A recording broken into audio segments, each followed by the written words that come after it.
Hello, BC Calculus students. This is Mr. Johnson, and this is our last section in Chapter 3. This is 3.9 on linear approximations. Everything in here is review from last year. I'm just going to help to clarify and organize the idea of a linear approximation or a linearization of a function.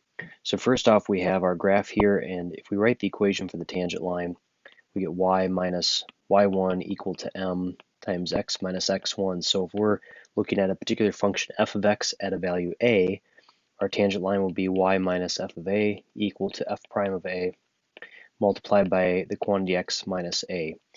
Now with our linearization, it's sort of a formal equation that is going to approximate a function value. Now remember, y is the y that is on the tangent line itself. And so if you move away from a value a, that y is approximately the function value, and the closer you are to a, the better the approximation is. The further away, the worse the approximation is, generally speaking. So we could solve for y in this equation by adding f of a over to the right side, and we then could change this y to be the function L of x, which is written in your notes right here. And this is just a fancy way of referencing a linear approximation or a linearization of a function f. Basically what it does is it uses the tangent line to approximate a function value. And so if you find y on the tangent line, we claim that it is generally close to the function f of x as long as the point where the tangent line touches the function f of x is close to your approximated value. So for instance, if you were up here on our graph, if you wanted to approximate this green point here on f of x, okay, we could use the point on the tangent line because you can see that visually it's relatively close. They're a little off, but it's close. Let's say you wanted to grab this point as an approximation on the function f. Well, it doesn't really make a whole lot of sense then to go to the tangent line because there's a huge difference to the y value of those points. So again, linearization is the approximation around where the tangent line touches the graph. You have to be relatively close for it to be some sort of accurate representation. So let's look at a quick example here. We're going to do a couple of these. So example one, we have the function ln of x, natural log of x, and we're going to estimate the value of f prime graphically. Now, we're going to do this physically or algebraically as well. But here's your graph. This is going to be the natural log function, and we're at the point 1, 0, which is a tangent line like that. And if we were to do the derivative of f of x, we get 1 over x, and therefore we can see that the derivative at x is 1 is 1. So the slope is 1. Now let's say we want to use the tangent line to approximate a couple values of the natural log. Now we can't do those without a calculator very effectively. What we can do is we can say, well, I'm going to take my tangent line, which is y. Now the y value of my point is 0, so minus 0 equal to the slope, which is 1, times x minus the x value, which is 1. Let's just simplify this. So our equation for our tangent line is y equals x minus 1. Now remember, the function value, so if I was to take a look at f of 0.9, it is approximately my y value, where x is 0.9, and I get negative 0.1. Now, comparatively, if you were to type this into a calculator, the natural log of 0.9 is actually negative 0.10536, and so on. So that's a pretty good approximation. Okay, what if we were to try to figure out the natural log of 1.3? Well, remember we have our tangent line, so we plug in 1.3 for x, and we get 0.3. If you were to use a calculator, the natural log of 1.3 is actually 0.26236. Now look at our approximations based on the actual. Notice that our approximation when we take the natural log of 0.9 is much closer to the actual than when we look at the natural log of 1.3 and we compare our estimate, our approximation from the actual. And here's one of the reasons for that is that we're sort of centered here at x is 1. That's where we began our linear approximation. And so 0.9 is closer to 1, which means that our approximation most likely is going to be closer to the actual, and 1.3 is further from the point where we're looking at our tangent line. Therefore, oftentimes the approximation then is a little bit further from the actual. In either case, these approximates that we found in red are going to be greater than the actual. And the reason for that, if we were to go back to the graph here for a minute, so I'm going to sort of exaggerate this a little bit. So here's our natural log graph.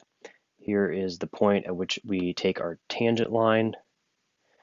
And again, this isn't totally to scale, so just bear with me. But if we were to look at, let's say this is approximately 0.9, okay? So we can see that on the tangent line, the value we found, which was negative 0.1, that is actually greater than the actual that's on the graph, okay? So the actual is on the red graph right here. Now, let's say we take, and again, this is not to scale, so let's say that's 1.3. So here's our actual on the red graph, and here's our approximate on the tangent line, and we can see that it's greater than. The reason for this is that the function itself is concave down. So since it has concave down, it's going to sort of be pulling away from the tangent line. And so any approximations that we're utilizing in this portion of the graph is going to be under, the approximation is going to be over, excuse me, the actual value. The actual value will be under what our approximation is. Okay, let's move on to the next page. Okay, we're going to talk about differentials. Now, this is a concept that we went over with all of you last year in AB Calculus. And differentials, obviously come back in BC Calculus. And the idea of a differential is very important in the study of calculus. And it also helps us to understand how to interpret rates of change, really, and how things are changing with respect to different values. So let's just hypothetically say that we have this function f of x, and let's say that we're going to move ourselves from one point to another point along the graph of f of x. And let's go ahead and give the tangent line maybe at A. Maybe it looks like that. Okay. So when we're looking at our differentials, we're really concerned with how far we're moving from one point to another. So horizontally here, this is really the change in x. However, the differential dx is another representation of that change. And in this case, when we analyze this horizontal change, the actual change in x, which is delta x, is equal to our differential dx. They're identical, and it says that in the notes above. The difference here is that when you take a look at the change right here along the tangent line, that change is going to be dy compared to the change along the function itself, which is delta y. Those are going to be different. They're going to be similar but different. So we could say that delta x is equal to dx, and we could say that delta y is approximately dy, but they're not the same. Now, the further that you move away from the point where the tangent line connects with the curve, the further apart the delta y and dy most likely is. The delta x and dx are going to be identical each time. So if we were to look at, for instance, the slope of the tangent line, which is our next question, the slope is going to be dy dx, which we've used for so long with just the form of a derivative. So the dy dx is just a representation of rise over run. And another form of the derivative that we've used is f prime of x. Now, if you were to solve for dy, you get the derivative of f multiplied by the differential dx. And what this is a representation of the change along the tangent line from the point where the tangent line is connected to the curve to a point that's further away from that in one direction or the other. Now remember, this is approximately delta y. So we're going to utilize this idea to approximate the function's value based on the differential. So this is connected directly to the linearization. Okay, when you look at, for instance, that generic linearization formula, looks like this.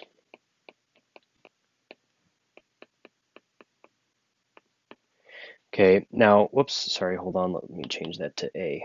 There we go. So when you think of what this actually means, so that's going to be my x value, and it's going to be subtracted by the value that we're, focused on. That is actually dx, or in other words, that's delta x. Notice that we have the derivative multiplied by that, which means that all of this is actually dy, because it's the derivative times dx. Again, that's connected directly to our formula. So then f of a, that is where we start. That's where the tangent line starts on the y-axis. And so what we have here is a specific y value that we know added to this differential dy, which is basically the change along the tangent line. And if you think about it, if we go up to our diagram here, if we know the y value right here, and we simply are just going to add a little bit to that, then we're able to calculate an approximate function value at that particular point. And I'm going to try to show you what I mean by that in this next example. So I'm actually going to start by completing letter C. I'm going to draw this out. And we're using the square root of x, which means that we're looking at a graph that's a little different than the diagram I drew up there at the beginning. So let's say, and I'm going to exaggerate this, so it's not really going to be to scale. So let's say this is the square root of x. Let's say that this is x is 1, and that, of course, would make y 1 because it's the square root of 1. And then let's go ahead and draw in a tangent line. Okay, looks something like that. So this is the picture that we're utilizing, and we're, if you're looking at, I'm kind of going backwards here, I apologize. So if we're looking at letter B, it says that we're going to evaluate dy and delta y of x is 1 and dx, which is equal to delta x, is equal to 1. So in other words, what we're doing is we're moving 1 unit away. So we're going to be looking at 2. Okay, let me go ahead and draw in all of our important values and measurements here. So first off, here is dx, which is delta x. And this is the change along the function. That's going to be delta y. And again, the reason it looks a little different than the diagram above is because when you look at this one above, I drew a graph that was concave up, and this graph is concave down. Okay, so again, keep in mind that the change in y is, the delta y is along the function, while dy is along the tangent line. So this distance right here is going to be dy because it's along the tangent line. Okay, all right, let's calculate in part A dy. Remember, dy is the derivative multiplied by dx, and the derivative is 1/2 x to the negative 1/2. And let's go ahead and just write that as 1 divided by 2 root x times dx. Okay, so in part B, we're going to calculate dy given that x is 1 and dx is 1. So we end up getting 1 divided by 2 times square root of 1 times 1, and of course that's just 1/2. All right, let's walk through what we just found. So remember, we're positioning ourselves when x is 1 and y is 1. So we know y is 1. We just found that dy is 1/2, which means that we're looking at all of this space right here that I'm highlighting with this little pointer is 1/2. Okay, that means that we are right about there on the y-axis. Let me change to green. So we are going to, actually, I'll change to yellow so it's different. So we're going to be right here, which means that this distance, remember, is 1/2 because that's dy. That means that we are here at 1.5 or 3/2. What we just did was we said that, okay, based on dy, I am claiming that the square root of 2 is approximately 1 plus dy, which is 1.5. So I'm estimating the square root of 2 by using the tangent line at 1, and the differential dy, which is the movement away from where we start, which is we're saying is 1/2, and I'm getting a value of 1.5. Okay, that's my approximation. Now, what would delta y be? Well, remember, delta y is going to be, and I'll highlight this again on our graph, it's going to be this length right here from y is 1, x is 1, up to the function right here. So in other words, delta y is the square root of 2 minus 1. It's that little space in there. And that is 0.4142. And so when we look at our delta y, which is 1/2, and we look at our, delta y, which is 0.4142, and we look at our dy, which is 1/2, these two are similar, yet they're a little bit off. And when you think about this, even though we're only 1 unit away from where the tangent line's lined up, it really is actually, in the world of calculus, that's a big space, because 1 unit off is going to be a ways away from the tangent line. However, if you're looking at an estimate for the square root of 2, really the closest thing that we could do in our head without a calculator would be when x is 1. Because the next one we could probably do in our head would be when x is 4, because we know the square root of 4. We could, reference that point. Well, the square root of 2 is further from the square root of 4 than the square root of 1. So we're utilizing values that we are able to calculate in our head as an approximation without a calculator. Let's look at d. We're going to do the same kind of thing. Now with d, it's the square root of 102. Now clearly, and I'm going to exaggerate this, if we have the square root of x like this, okay, and we're looking at, utilizing a tangent line right here at x is 1 and y is 1, do we really want to start there? Because guess what? If we're way out here at 102, that's going to be a really big difference on our graph. Okay, so we don't want to use the value of square root of 1 anymore as our estimate. We want to use something that is much closer that we can do in our head. And that value would, of course, be the square root of 100, because we can calculate that. So I'm going to draw a really similar graph. And again, this is not going to be to scale at all. Okay, so we're going to utilize, let's say, the value of x equal to 100. Now that means that y is equal to 10, because the square root of 100 is 10. We're able to do that in our head, which is the reason why we're using that. And it's relatively close to 102. So we have, let's just exaggerate it and say 102 is right here. So we can actually draw this, okay? So we have our value on our function, we have our value on our tangent line. And again, we're trying to estimate the square root of 102 without a calculator given differentials. So the first step is that we're going to calculate dy, which is the derivative when x is 100.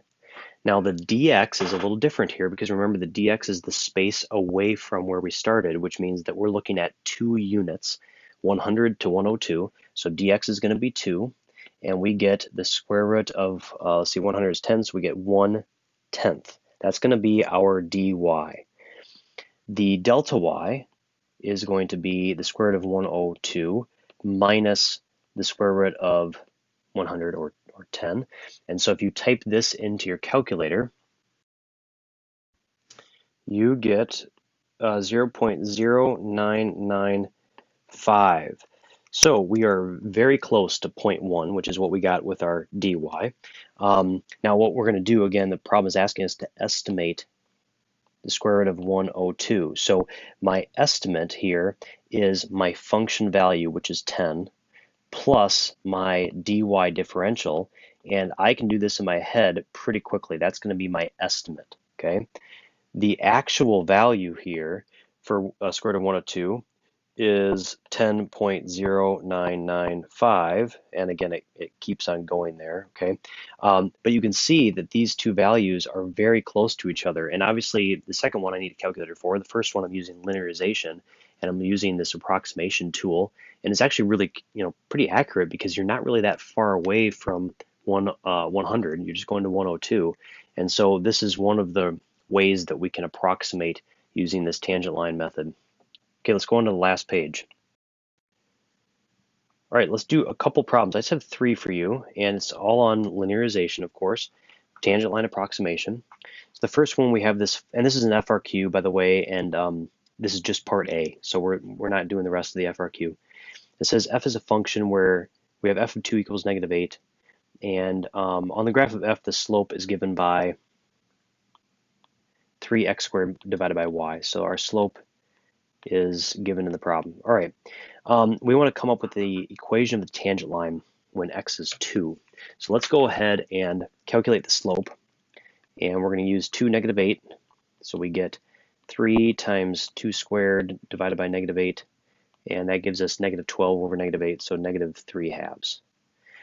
Again, that's our slope. Then what we want to do is come up with the tangent line, because it explicitly asks us for the tangent line. It's sort of leading us to the question, you know, it helps us to set up things first. So that is important, okay? That's our tangent line. And it wants us to use that to approximate f of 1.8. Now, technically, this is a linearization. So do you need L of x equals? No, you don't need that. You absolutely can write that, but they don't need to see L of x equals. What they could see simply is that we're solving for y on the tangent line. We have negative 3 halves, and x is 1.8 minus 2, and we are going to subtract 8 at the end of that. And so if we simplify this down, see, we get negative 3 halves times negative 0.2 minus 8. And let's see, we'll cancel, so we'll get negative, let's see, 0.3, so we get negative 7.7, and that's going to be our approximation. So that is equal to y, but remember it's approximately f of 2, because remember y is on the tangent line, f of 2 is on the function. So if you were to write this, okay, that would be incorrect because it's not equal. If you were to write this, now we're all okay. Okay, but again, remember the way I wrote it was just it was equal to y. Okay. All right, let's try example 4. So we have a table now. We have a function f that is twice differentiable. We have a couple values of it. Remember, we're just doing part A, so there's probably a lot of information in the problem we don't need for this part of the FRQ. We're writing the equation of a tangent line when x is 1. So we're given the point here. We're also given the slope in the table. So we have y minus 15. The slope at x is 1 is going to be 8, given by the table. And then we have x minus 1. So that's going to be our tangent line. We absolutely need that. And then we're going to approximate when x is 1.4. So we plug in 1.4 for x. And we are solving for y here. So we get y equal to 8 times 0.4 plus 15. And that will give us y equal to 18.2. So our approximate for our function value at 1.4 is 18.2.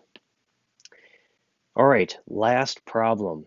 So we're going to actually look at error of a calculated area. So we have this radius of a circular disc that is 24 centimeters. The max error of measurement is 0.2. So what that means is that the minimum is 24, the maximum is 24.2. Use differentials to estimate the maximum area in the calculated area of the disk. So we have the area of a disk pi r squared. If we were to take the derivative with respect to the radius, we get 2 pi r. And if we were to separate these differentials, again, this is really similar to what we were doing with x's and y's. It's just more of a practical situation where we're dealing with an area and a radius. So this would represent the change in area, and dr would represent the change in the radius. Okay, so what we're going to do is calculate this change in the area by using differentials, and then we'll do it exactly and see how close we are. So our possible change in the area will be 2 pi. Now remember, we're focused on the radius of 24, and the possible change that could occur is 0.2. So the radius starts at 24, and it could possibly change by as much as 0.2. And this is something we can actually do in our head versus using a calculator. We won't obviously calculate pi. We'll leave it in terms of pi. So this is going to be 9.6 multiplied by pi, and that gives us an idea of the amount of possible error with the area. Now, if you were to do this exactly with a calculator, you would take the largest possible area and subtract it from the smallest possible area. That would be the total error. Now, I did this on the calculator, and I left it in terms of pi so we could compare. I got 9.64 pi, and you can see that your estimate without a calculator using just an approximation tool is actually really, really close. So again, these approximations using either a tangent line or using differentials in general can be really helpful in the study of calculus. Okay, that does it for section 3.9. Thank you.